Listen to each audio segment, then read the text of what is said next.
I'm Eric Holtzclaw, Chief Strategist at Liger. This is The Claw, which is the marketing podcast for C-suite executives. I am joined today by a good friend of Liger. We call her the God Mother of Liger.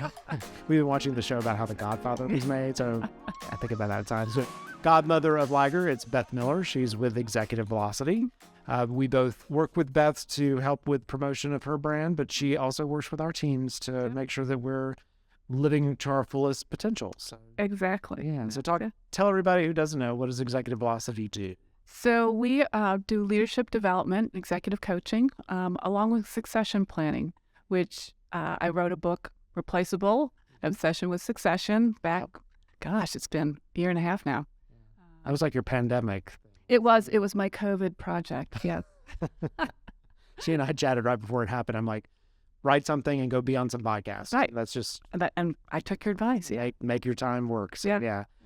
So the two different interesting kind of places, and we see you working with a lot of the clients that we work with, specifically because a lot of them are like in that M&A category, merger and acquisition. Mm-hmm. And when you bring teams together, first couple meetings, first couple weeks, everything's great because everybody's kind of on their best behavior. Yes.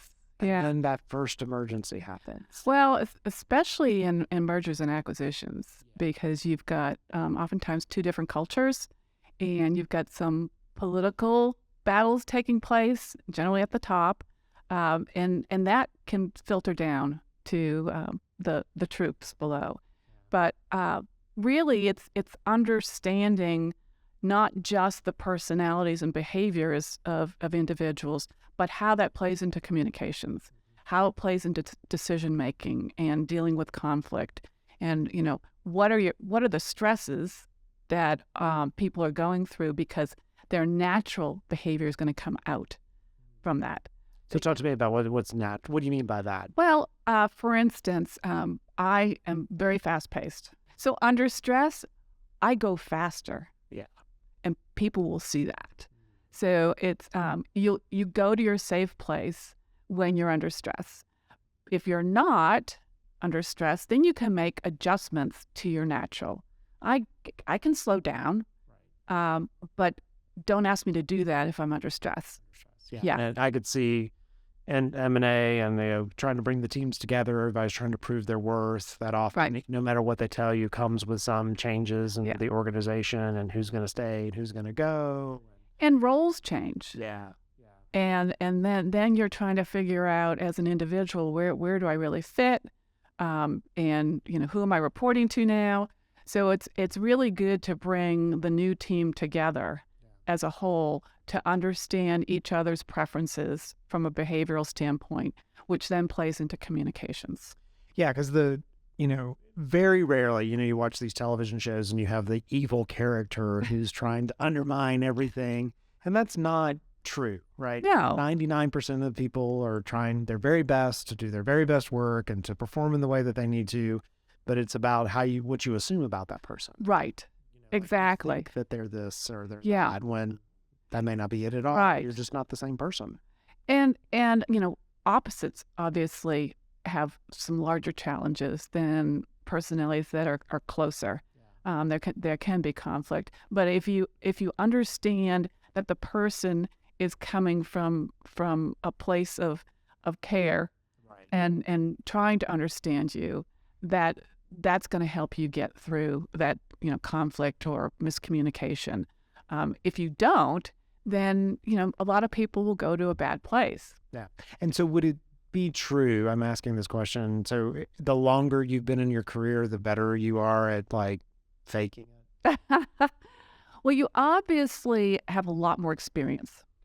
So with that, if you're smart, you're going to take that experience and be able to adapt to situations more than if you were 20 and had very little experience. I asked that question because I've been kind of in this managerial position for a very long time. And in my 20s, I really need to go back and apologize to maybe everyone who worked for me at that point. Yes, I know a few of those people too. Yeah. And then you figure that out. Yeah. You start to figure out how you navigate that. Yeah, but it also, like in my situation, I was put into a management position with no development And sister. Right? It was you. At the time, I was really good in finance. I'm not anymore, but at the time I was, and they put me into this managerial role, and I had these two people reporting to me, but nobody told me how to lead. Absolutely. Yeah. I had 17 developers reporting to me, and I was 27. Yeah. And that's a big problem. And that's one of the things that, I talk to business owners about is, making sure that you develop those rising stars and don't put them in a situation where it's sink or swim. Yeah. And specifically if you talk about, I kiddingly call them hippos. Hypos. And you correct me in exactly the same way. You put your eyes up and you say that. Hypos. So, what is a hypo? It's a high potential. It's a high potential. It's somebody that you believe has the opportunity not just to go to the next level, but maybe the level above them. Yeah, and with hypos, the tendency, specifically if you run a small, scrappy organization, is you're you're talented. Right. What can I do with you? I got to get you into a new position, move you up, whatever. Right. And you may move them into a place where they're going to flounder. Right. Exactly. Or they may not even want to be there. Yeah, I know. I mean, that's such a that's a hard one for me because I'm always from day one, I'm what do I do next? Where do I go next? And learning where people are comfortable and at what level they stay. Yeah, I mean, because they might be in personal situations that they don't feel like they can give, 110%. Yeah. At this point. Or literally you're okay and comfortable and a very good contributor at that place. Right. Exactly. For some people, it's way more important. I've always what's the next challenge? Right. I don't know if I'm going to be good at it or not. And some people want to be very good at their role. Yes. Right. So yes, that's their number one. They like their craft, and they want to stay in their craft. Yeah. Yeah. Yeah. Yeah. Which is an interesting thing to think about as you start to specifically bring together organizations from an M&A perspective. Yes. And I think about it from the marketing perspective because in marketing, you have a mix of craft people who want to do what they do very well. They love words, the way things look or whatever. And then you have people who are more maybe numbers based, or they are those career climbers who want to be the next CMO of their organization. Yeah. But those people generally, you'll see that they look for more challenges. They're the ones that step up, raise their hand. They're highly motivated and very goal oriented. So as we go to the commercial break though, so that hesitant person, so talk to me a little bit about, so there's the difference between stepping up and then the person that you see as a leader and you're I think you have a lot of potential, but that person won't pull themselves into that next position. How do you walk that line of, I think you'd rock at this. Yeah. Are afraid to take the next step. Right. Well, that's when you have that kind of career conversation with them where, okay, where do you want to be in 5 years? And if that next position is going to help them get there, great. But if not, then how do you help them to get there? Okay. It might be expanding their role, but not leveling them up to a higher position. Okay. Well, I have a question for you when we come back. Okay. All right. Based on that. So, so we're going to talk about that when we get back. So you're listening to The Claw. I'm Eric Holtzclaw, Chief Strategist at Liger. The Claw is the marketing podcast for C-suite executives. We're talking with Beth Miller from Executive Velocity, the God Mother of Liger. She helps us out with our executive leadership and also succession planning. And succession planning is about who's going to take that role that you have today and what does that look like, which is always an important conversation when you're thinking about bringing companies together or growing them. So we will be back in just a minute. The Claw podcast is brought to you by Liger Partners. Liger Partners is a premier marketing firm where we save the world from boring, broken marketing. We get underdogs recognition because you deserve it. For more information, go to ligerpartners.com and follow us on all social media platforms at Liger Partners.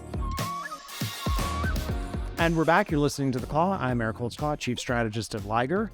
We are joined today by Beth Miller. She's with Executive Velocity. She's a leadership coach. She helps leadership people get to their greatest next level, looks for the hypos in your organization, high performers, and then also works for succession planning. So those kind of three categories.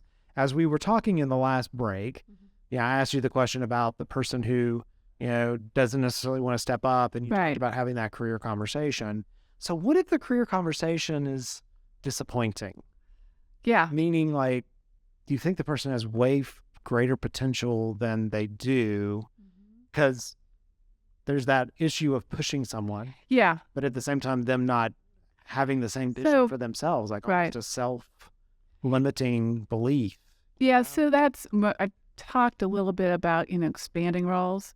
So that might be an opportunity where you like give them a project or something that so instead of like throwing them into the next level. Right. And then you have that conversation with them of, gosh, what you did on this project is really what you would be doing in this new role. Yeah. So kind of sneaky. Yeah. How do you feel? But I like that because they're, nature nurture. Right. So some people who have the potential, but for some reason from a nurture perspective, either have a bad self-talk or whatever that keeps them from it. Yeah. And so they're limiting themselves, and you have that career conversation and you can almost hear it through it of, I'm not, they don't say those words. No. I'm not worthy. Or I don't think I could do it, or it sounds scary. Yeah. It reminds me of a conversation I had a couple of years ago with a woman who was in technology, and she had been given a leadership position. She really didn't think that she was going to be good at it, that she wanted it. Well, on one of our discussions, I found out that her father, who was in technology, told her very early on, don't become a manager because managers are expendable. And if you're in technology, though, well, you're not expendable. I was like, whoa, okay. So interesting. And, I would challenge that today because the technology changes. Right. And people know how to, I'm around old enough to, some of the times we had things like Y2K. That person knew how to build a mainframe from back in the day. But, but the talent changes out, and then knowing how to work with people and curate it and think about it, that feels to me like the higher order. Yeah. So we had a conversation about, okay, where's the data? Your dad told you this, but, that was years ago. Right. And, what are the things that you're doing right now as a manager that can't be replaced? Yeah. Right. And so one thing that's interesting is something that you've done with our team. You have a business DNA. And so it's a kind of an assessment that goes through and looks at where you fall on a pinwheel of, different categories and places like that. So talk to me more about what that is, and then I'll make an observation. Okay. So it's the business DNA comes out of research from Georgia Tech, and it measures your natural talents. So it doesn't measure those things that you've adapted through experience, and so it does it in a way where you can see how strong a preference is. So the weaker the preference, the more likely you're going to be able to adjust from one side to another. For instance, cooperative, meaning group-oriented, versus authoritative, where you're kind of take charge. So the weaker the preference, you'll go to. You can move back and forth. Exactly. Yeah. I'm in big trouble. Go ahead. Yes, me too. If you look at all that fast-paced stuff, it's like slow down. Yeah. There you go. Right. Exactly. Okay. Yeah. So it gives you an idea of where you're going to go under stress, how you are going to interface and communicate with those that are like you and those that aren't. Yeah. And it helps from a hiring perspective too, because if you are looking for somebody who's creative, and this assessment will show creative versus anchored, well, gosh, this person might not be a good fit for this position. Might have another position for them. Yeah. But yeah. Yeah. And so looking at the business DNA, one thing, because I've looked at it with you with a couple companies and in places, you can start to see a company kind of weight. Yes. Yours is. Mine is weighted. It's definitely weighted. Yeah.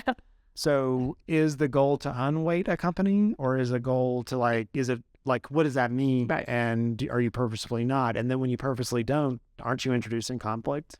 Well, first of all, you need to understand your strategy and where you're going and how those styles fit into the strategy. Right. So, clearly you've got a creative group. Yeah.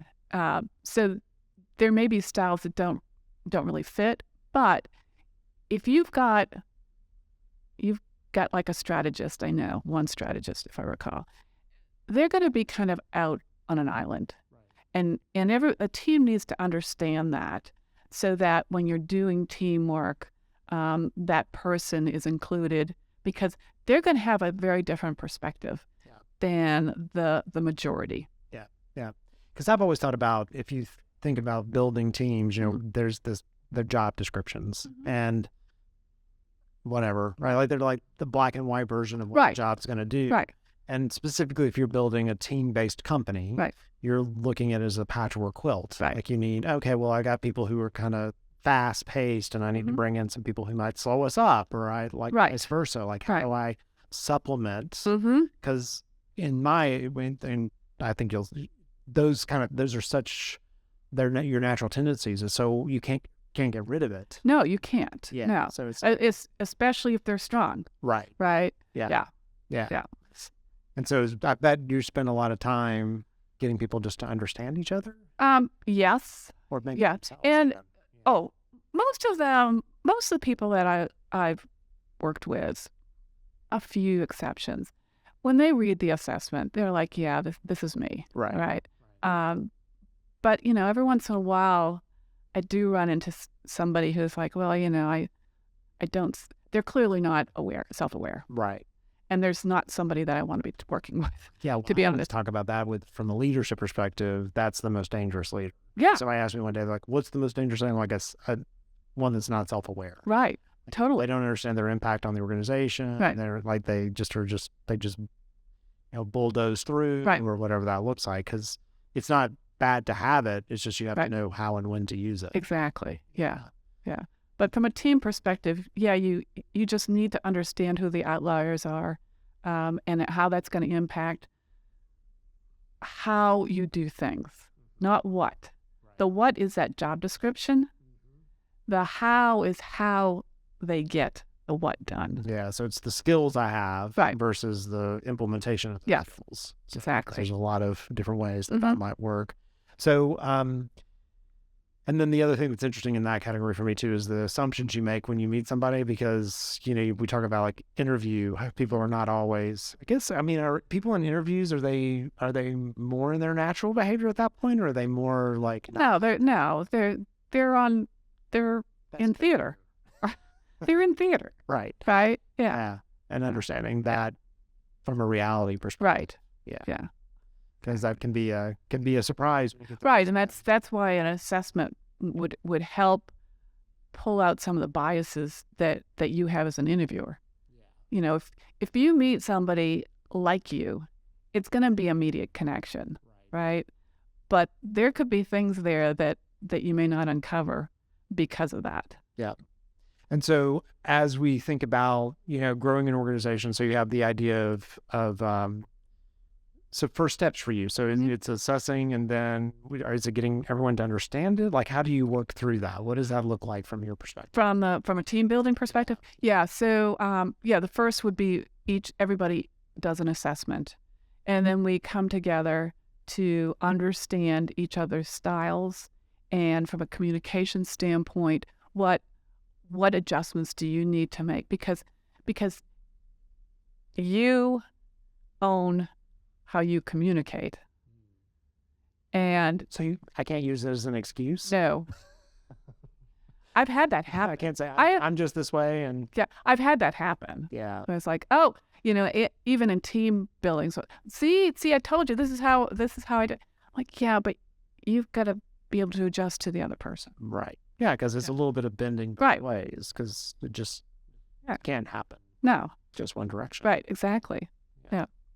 Okay. And then as you think about succession planning, so what I love about your approach to that is, looking at those hypos that are inside the organization. And even one of the sort of key things you said to me is finding someone who may be like you look for your like person, Yeah. and you may need to find someone who's actually better than you are. Right. Exactly. Yeah. That's because at most founders, Well, it's also it depends on where your organization is in its growth path. yeah, You know, a company that's 5 million today needs a different kind of leader than a $20 million company.